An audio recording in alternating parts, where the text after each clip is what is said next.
Product use ചെയ്യുന്നത് തന്നെയാണ് ഞാൻ ബിസിനസ് പരിചയപ്പെട്ടത്. അത് ഏകേണ്ട സമയം ശരിക്കും വന്നാൽ എന്താണെന്ന് അറിയില്ലായിരുന്നു. നമ്മുടെ കയ്യിൽ ചെക്ക് പ്രൊഡക്റ്റ് വാങ്ങി ഉപയോഗിച്ച ശേഷം അതിന്റെ ക്വാളിറ്റി മനസ്സിലാക്കി.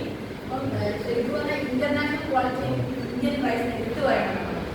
സാറോട് പറഞ്ഞു ഇത്രയും ക്വാളിറ്റിയിലെ പ്രോഡക്റ്റ് നമ്മൾ ഇത്രയും അഫോർഡബിൾ ആയിട്ടുള്ള പ്രൈസിന് കിട്ടുക എന്നുള്ളത് നമുക്ക് ചിന്തിച്ചാൽ മനസ്സിലാവുന്ന കാര്യമാണ്. എനിക്ക് തോന്നുന്നു ഫസ്റ്റ് ടൈം വേസ്റ്റ് സോപ്പ് പൊടി നമ്മുടെ വാഷിംഗ് പൗഡർ യൂസ് ചെയ്തു. പക്ഷെ അത് കൊണ്ട് തന്ന വ്യക്തികൾ നമ്മളോട് പറഞ്ഞിട്ടുണ്ടായിരുന്നെ അത് എങ്ങനെയാണ് അതിന്റെ ക്വാളിറ്റി. സാധാരണ പോലെ നമ്മുടെ വീട്ടിൽ അടുത്തുള്ള വ്യക്തിയാണ് വാങ്ങി ഉപയോഗിച്ചു. അപ്പൊ നമുക്ക് അതയില്ല. അപ്പം എനിക്ക് തോന്നുന്നു ആ സമയത്ത് ഞാൻ കുറ്റം പറഞ്ഞിട്ടുണ്ട്, എന്ത് പൊടിയാ അതയില്ലല്ലോ. ഇപ്പോഴും അവരിപ്പോ മോഡിഫൈ ചെയ്യുന്നില്ല.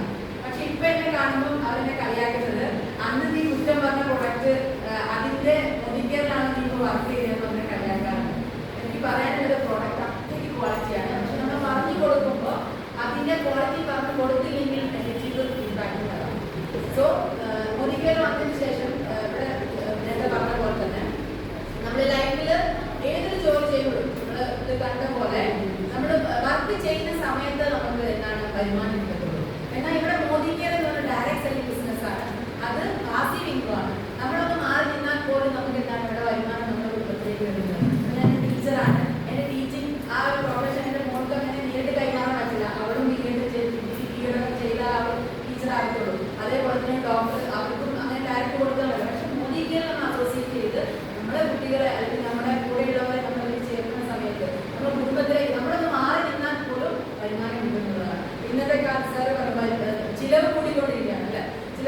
നമ്മുടെ വീട്ടില് പ്രായമായ ആളുകൾ പറയാറുണ്ട് കർക്കിടക മാസം പനി കുറവാണ്, എന്റെ മകന് പനിയില്ല, ഭയങ്കര ചെലവ് കൂടുതലാണ്, വരുമാനമില്ല. പക്ഷെ ഇവിടെ മോദികളിൽ നിങ്ങൾ നോക്കുക, ചെലവ് കൂടുമ്പോൾ ഇവിടെ നമുക്ക് ബിസിനസ്സിൽ വരുമാനം കൂടുതലാണ് കിട്ടുന്നത് അല്ലെ. പ്രൊഡക്റ്റ് വാങ്ങി യൂസ് ചെയ്യുന്നതിലൂടെ അപ്പം ചെലവ് കൂടിക്കൊണ്ടേ ഇരിക്കുകയാണ്, പക്ഷെ വരുമാനം കൂടുന്നില്ല. അപ്പൊ അതിനനുസരിച്ച് നമ്മൾ ചെലവ് കുറയ്ക്കാൻ നമുക്ക് പറ്റില്ല. ഇപ്പൊ ഉള്ള ആളുകളെ സംബന്ധിച്ച് ഒന്നും അവരെ കൊണ്ട് ആക്സെപ്റ്റ് ചെയ്യുക. അപ്പൊ അവിടെ ഒത്തിരി ആളുകൾ വരുമാനം കൂട്ടാറുള്ളത്. അത് ഒരു വരുമാനം നമുക്ക് പറയാറുണ്ട്. ഇവിടെ എത്ര വരുമാനം കിട്ടുന്നത് ബിസിനസ് ആയിട്ട് ഏറ്റെടുത്താൽ നമുക്ക് 12 തരം വരുമാനമാണ് കിട്ടുന്നത്. എന്നെ ആകർഷിച്ചത് അത് തന്നെയാണ്. കാർമണ്ടി കേട്ട സമയത്ത് ഞാൻ ആലോചിച്ച കാര്യം, ഒരു ടീച്ചറാണ്, ഒരു ഗവൺമെന്റ് ജോലി കിട്ടി. ഓക്കെ, എന്നാൽ പോലും നമ്മളൊരു വാഹനം വാങ്ങണമെങ്കിൽ നമ്മളൊരു സെക്കൻഡ് ഹാൻഡ് അല്ലേ, അതുമല്ല അത് മെയിൻറ്റെയിൻ ചെയ്ത് മുന്നോട്ട് കൊണ്ടുപോകണമെങ്കിൽ അത് നമ്മുടെ വരുമാനത്തിൽ എടുത്തിട്ട് വേണം. അതൊന്ന് മെയിൻറ്റെയിൻ ചെയ്യണമെങ്കിൽ അത് നീതി വെക്കുന്ന കാലമാണ്. പക്ഷെ ഈ പ്ലാൻ കേട്ട സമയത്ത് ഒന്നുമില്ലാതെ, അതായത് ഒരു രൂപ ഒരു കോടി തന്നെ നമ്മുടെ ബിസിനസ് ഒന്ന് മുറുകെ പിടിച്ചാൽ നമുക്ക് എന്താണ് ഈ പറഞ്ഞ കാറ്, ഇഷ്ടവാഹനം, അതുപോലെ ഹോംഫണ്ട് നമുക്ക് മാത്രമല്ല നമ്മുടെ കൂടെ നിൽക്കുന്ന, അത് തന്നെ പറയണം, നമ്മുടെ കൂടെ നിൽക്കുന്ന നമ്മളെ വിശ്വസിക്കുന്ന ആളുകൾക്ക് നമുക്കൊക്കെ നീക്കി കൊടുക്കാൻ പറ്റും. ഏതൊരു പ്രൊഫഷണൽ ആയിക്കോട്ടെ നിങ്ങളൊന്ന് ആലോചിച്ച് നോക്കുക. ആ പ്രൊഫഷനിൽ നിന്നുകൊണ്ട് ഒരു ആ ജോലി അല്ലെങ്കിൽ ആ പറ്റിയ ജോലി നമുക്ക് വാങ്ങിക്കൊടുക്കാൻ പറ്റില്ല. പക്ഷെ മോദി കെയർ വന്നു കഴിഞ്ഞാൽ നമ്മൾ ഏതൊരു എത്ര സാധാരണക്കാരായിട്ട് അവിടെ നമുക്ക് ലക്ഷാധിപതികളാക്കി മാറ്റാൻ പറ്റും. അങ്ങനെ ഫിനാൻഷ്യൽ ഫ്രീഡം നമുക്ക് ഇവിടെ മോദി കെയർ കിട്ടുന്നുണ്ട്. അപ്പം അതിനേക്കാളൊക്കെ എക്സ്പീരിയൻസ് വെച്ച് ഞാൻ പറയുന്നത് നമ്മളുടെ ജീവിതം അത് ഹാപ്പി ആയിട്ട് ജീവിതം അല്ലെ. എത്ര നമ്മൾ ചുറ്റുപാടുള്ള ഹൈ ഇൻകം വരുമാനം വന്ന ആളോട് പോയി ചോദിച്ചു നോക്കാം, അവർ ഹാപ്പിയാണ്.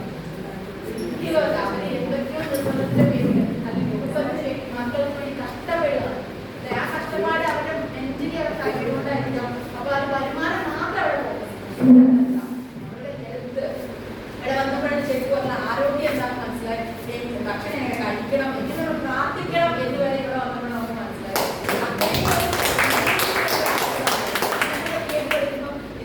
നമ്മളവിടെ സൈക്കോളജി എടുക്കുന്നുണ്ട് അല്ലെ, conscious mind, sub conscious mind, അതൊക്കെ പഠിച്ചു വന്നു. പക്ഷെ ഇവിടെ വന്നപ്പോഴാണ് ആ പഠിച്ച കാര്യം ലൈഫിൽ ഇംപ്ലിമെന്റ് ചെയ്താലേ ഉള്ളൂ ഹാപ്പി ലൈഫ്, അതൊരു മനുഷ്യർ സമാധാനത്തിൽ നമുക്ക് ജീവിക്കാൻ പറ്റുമെന്ന് മനസ്സിലായത്. അപ്പോൾ അത്തരത്തിലൊരു അവസരമുണ്ട്. ഒരിക്കലും ബിസിനസ് ആയിട്ട് ഇന്നലെ നമ്മൾ പറയുന്നത് വണ്ടർഫുൾ വേൾഡ് തന്നെയാണ്.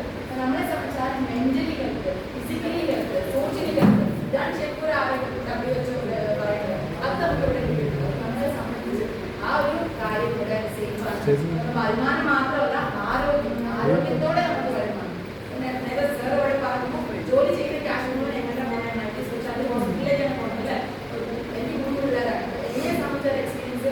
ഒരാൾ ഹോസ്പിറ്റലൈസ് വന്നു കഴിഞ്ഞാൽ അടുത്ത ആൾക്കാരുമായി അത് ഒരു തവണയല്ല, നമ്മൾ പൈസ മുടക്കുന്നതിനേക്കാൾ ആ കുഞ്ഞിന് ആന്റിബയോട്ടിക് കൊടുത്തു, കഫക്കെട്ട് വന്നു ആന്റിബയോട്ടിക് കൊടുത്തു, അതുകൊണ്ട് മാറുന്നില്ല, നെക്സ്റ്റ് അടുത്ത ഡോസ് കൊടുക്കുകയാണ്. ആ കുഞ്ഞിന്റെ ആരോഗ്യം നോക്കുക. ചെറുപ്പം മുതലേ നമ്മുടെ ആരോഗ്യം പോയിക്കൊണ്ടിരിക്കുകയാണ്. അതൊക്കെ മനസ്സിലായത് ഇവിടെയാണ് ഞാൻ